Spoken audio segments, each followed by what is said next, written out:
Bonjour et bienvenue pour ce nouveau tirage. Avant de vous dévoiler les cartes, je vais vous dévoiler une grande nouvelle. Je viens de relever un défi, celui de concevoir et de mettre en ligne une formation qui s'appelle la méthode Muséum pour lire les tarots sans don, sans manuel et sans mémoire. Alors si vous avez envie de vous y mettre ou de vous y remettre, ces trois promesses, elles sont tenues dans cette formation et j'ai le grand plaisir de vous offrir un coupon de réduction, une offre spéciale discount rien que pour vous parce que vous regardez cette vidéo. Juste en dessous, en description, c'est le premier lien si vous êtes chaud. Si vous êtes à température ambiante, il y a un second lien qui vous permettra simplement de recevoir par mail automatiquement après votre inscription le bulletin récapitulatif du tirage qui vient tout de suite. Je vous remercie.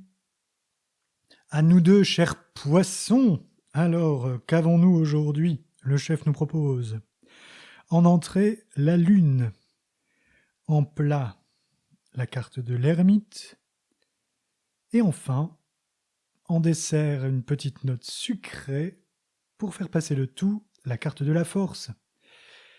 Eh bien écoutez, c'est très intéressant et je peux vous dire dès le départ qu'on va vers le jour alors qu'on se trouve un peu dans la nuit aujourd'hui. Avec la carte de la lune, ce qu'on peut dire c'est que il y a de l'anxiété, il y a de la peur, il y a quelque chose, voilà. Il y a quelque chose du passé qui remonte à la surface et qui vous rongeait depuis longtemps, mais là, ça ressort. Alors il peut y avoir des conflits, des prises de bec, des coups de gueule, des querelles. Ça peut être simplement en vous que vous ressentez cette tension, ce conflit. Alors ça provoque des insomnies, de l'anxiété, des humeurs changeantes, avec la lune. Par définition, on est lunatique, mais c'est pas comme ça, ça vient pas de nulle part. Ça vient de profondément quelque chose qui remonte à la surface et qui doit un peu exploser. Et puis vous avez l'impression que, avec tout ce qui se passe, ce chambardement en vous là, vous êtes entouré en plus de sauvages. C'est vraiment le mot qui me vient, de sauvage. Ça manque de délicatesse autour de vous. Ça manque de raffinement. Et donc, vous avez même peut-être encore plus peur, encore plus d'inquiétude qu'il ne faudrait. Très certainement, d'ailleurs. Parce que là, vous vous dites, dis donc, avec ces sauvages, avec ce que je vis à l'intérieur, le chemin, il me paraît mais infranchissable, il me paraît long, tortueux. Écoutez, je vais vous dire, c'est un peu vrai. Vous avez raison. Le chemin est un peu long. Mais là, ce que vous allez traverser, c'est un peu brutal, ça secoue. Brutal, non, c'est pas brutal. C'est justement, c'est pas brutal. C'est que c'est bruyant, vous en avez plein la tête, quoi. Vous avez besoin d'un break. Et justement, ce qu'on vous dit avec l'ermite, s'il y a bien une carte qui pourrait s'appeler le break, c'est l'ermite. Si vous avez envie d'aller plus loin sur cette figure-là, j'ai fait la petite série de 5 audios sur la figure de l'ermite. C'est quoi ? C'est solitude, silence, authenticité, déconnexion. Voilà ce que vous propose l'ermite. L'ermite vous dit là, à la lumière de sa petite lanterne là, on va regarder calmement les choses, on va regarder le passé et on va lâcher l'inutile. Et c'est vraiment très très cohérent avec la carte précédente de la Lune. C'est que là, l'ermite, il prend de la hauteur. Et justement, je vous dis, au départ, vous êtes entouré de sauvages, vous avez l'impression que vous êtes entouré de sauvages. Lui, justement, il va partir tout seul. Il va partir tout seul en haut de sa montagne. Et il va dire, bah oui, si vous êtes capable là de monter, m'y rejoindre sur le sommet, parce que c'est un costaud l'ermite, venez. Mais de là où je suis, je peux vous assurer que j'entends pas les échos de vos aboiements. Donc il y a ce côté-là, avec l'ermite juste après la lune. Il y a ce côté, on va faire silence, et on va se retirer. Il y a vraiment cette notion de solitude, de retrait, de discrétion, en tout cas, si c'est pas un retrait total. C'est qu'on va rester dans l'ombre. On n'a pas du tout envie de de fanfaronner dans la lumière avec l'ermite. Pas du tout. De toute façon, là, on est dans l'ombre, on y reste, mais c'est pour... on va tenter de trouver, et vous allez trouver la lueur, vous allez comprendre des choses sur vous, sur votre entourage. Et j'ai quand même le sentiment que cette solitude, elle est faite pour durer, mais pour votre bien. C'est que dans cette solitude, dans ce retrait, vous allez trouver des choses que vous ne voudrez plus lâcher après ça. Après ce break dont vous mourrez d'envie. Et je vous invite à le faire. Donc, le break, c'est pas forcément partir justement dans la montagne. C'est trouver un endroit ou un moment où on peut se retirer, où on peut se déconnecter. Que ce soit des réseaux sociaux, que ce soit du matériel, que ce soit... Voilà. On va rester avec l'essentiel. Et l'essentiel, c'est très peu de choses. Hein. L'essentiel, c'est du silence, c'est se sentir un peu vivre. Et se sentir dans le présent. Retrouver aussi, en tout cas s'interroger sur quelle est la direction qu'on est en train de prendre. Parce que là, si le chemin, il paraît tortueux et long et fait d'embûches et où on n'y rencontre que des bizarreries, des drôles de personnages, eh bien, où il va ce chemin? Est-ce que ça vaut le coup de le traverser? Est-ce que c'est la bonne direction? Ou est-ce qu'on a envie, tout compte fait, de se retirer un peu du monde, de la société, et puis faire un chemin un peu plus... Alors c'est un chemin aussi, hein, c'est que l'ermite, il ne s'arrête pas. Quand je parle de retrait, c'est une autre route. C'est une route alternative qui est longue, mais justement, hein, vous prouvez votre endurance. Il y a une question d'endurance là. Et lorsque vous aurez compris ce qui vous ronge, lorsque vous saurez un peu éblouir tous ces sauvages de votre lumière, ils repartiront la queue entre les jambes. Et vous serez tranquille. Et là, ouf, enfin seul, quoi.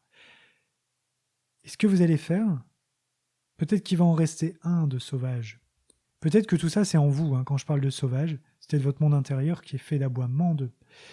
Et puis vous avez peur, c'est un peu là avec la lune, c'est aussi la carte où les enfants, même les adultes, hein, ça arrive, justement. On s'endort et puis on voit qu'il y a des formes bizarres. Vous savez, c'est le monstre qui est en dessous du lit, quoi, dont on a peur. Et puis quand vient le jour, on se rend compte que c'est un bout de moquette, que c'est, je sais pas, un vêtement qui traîne. Il y a ça. Il y a, avec la lune, la peur. C'est que vous anticipez la peur que vous allez ressentir. Vous anticipez avec votre souffrance. C'est cette phrase de Montaigne, je l'ai déjà sortie. Qui craint de souffrir, il souffre déjà de ce qu'il craint. Qui craint de souffrir, souffre déjà de ce qu'il craint. Là, c'est un peu plus de peur que de mal, hein, ce qu'on vous dit aussi. C'est que vous anticipez, vous dites, ouh là là, ça va être compliqué. Non, il faut arrêter de se dire ça. Il faut être dans le présent et justement prendre un recul nécessaire. Hein. Voir les choses d'en haut, voir les choses d'un peu plus loin.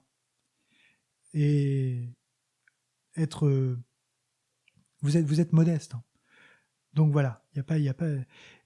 Vous allez parvenir avec la carte de la force qui clôture là. C'est quand même magnifique, regardez, comme on va vers quelque chose de lumineux et d'équilibré. C'est qu'il y a cette forme de l'infini. Il y a aussi cette entité féminine humaine qui est en train de dompter la gueule du lion. Le lion, c'est la pulsion, justement, sauvage, hein, vous voyez? C'est peut-être ça, hein? C'est peut-être ces pulsions qui hurlent à la lune en vous, hein, dès le départ, et qui viennent de loin, qui viennent du passé, qui vous rongent. Là, grâce à ce moment de recul, grâce à ce moment de déconnexion, pourquoi pas de privation de certaines choses, eh bien, vous domptez. C'est pas... On a tendance à croire que la carte de la force, c'est l'intelligence qui triomphe du corps, du physique. Non, c'est pas un triomphe, c'est une association. Le dompteur et le lion, le dompteur, il n'est pas en domination du lion, il n'est pas supérieur. C'est que les deux ont trouvé un terrain d'entente. Et ce qui est beau, c'est le lion et le dompteur en même temps, et la dompteuse. Donc là, ce qu'on voit, c'est qu'on parvient à canaliser ses pulsions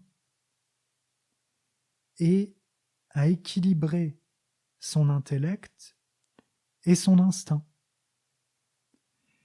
C'est évidemment une force de caractère acquise grâce au chemin de recul que vous avez parcouru. C'est aussi de la diplomatie, de la douceur. C'est aussi une carte de persévérance, d'endurance, d'assurance et d'équilibre dans les humeurs. Autant vous êtes lunatique au début, autant là, vous êtes d'humeur constante. Dites-vous vraiment que si vous devez tenir la gueule d'un lion, il faut y aller tout doux, il faut y aller avec tact, il faut du doigté. C'est ce que vous trouvez. Après votre période d'ermite, c'est ce que vous trouvez. Et en fait, ce que je vois là, c'est que pour garder cette constance, évidemment une constance ça se garde, eh bien, vous allez garder ces moments de recul. C'est pas un repli égoïste ou non, c'est que vous allez garder de cette expérience d'ermite peut-être des habitudes simplement, de prendre quelques minutes par jour dans la quiétude pour regarder calmement ce qui fait que votre souffle est soudain agité, etc. Ben voilà, ouf, on se calme et on canalise. On se domine, on se contrôle. Et quelle force, hein. Bravo, oui, c'est la carte de la force, vous allez me dire, bravo. Un professionnel, là, on a là face à nous. Mais, vous voyez, il y a de la persévérance. Il y a du contrôle de soi. Et vous allez au-delà des peurs. On part avec des peurs, on revient. C'est pas que vous effacez les peurs, c'est que vous allez les affronter. Et vous allez les traverser. Voilà ce que je peux vous dire. N'hésitez pas naturellement à dire que vous aimez ça en cliquant sur le petit pouce. N'hésitez pas à vous abonner pour voir les prochaines publications, etc. Et puis à dire aussi que vous m'aimez comme je vous aime. Et puis à laisser des commentaires pour me raconter un peu si ça a résonné en vous. Je vous embrasse, je vous fais de très très gros bisous. Et puis je vous souhaite une très bonne journée, une très bonne soirée. En tout cas, prenez ce recul, ça vous fera beaucoup de bien. Vous sentez que vous avez besoin de ce break, eh ben allez-y, c'est l'heure du break. Gros bisous, ciao, à bientôt.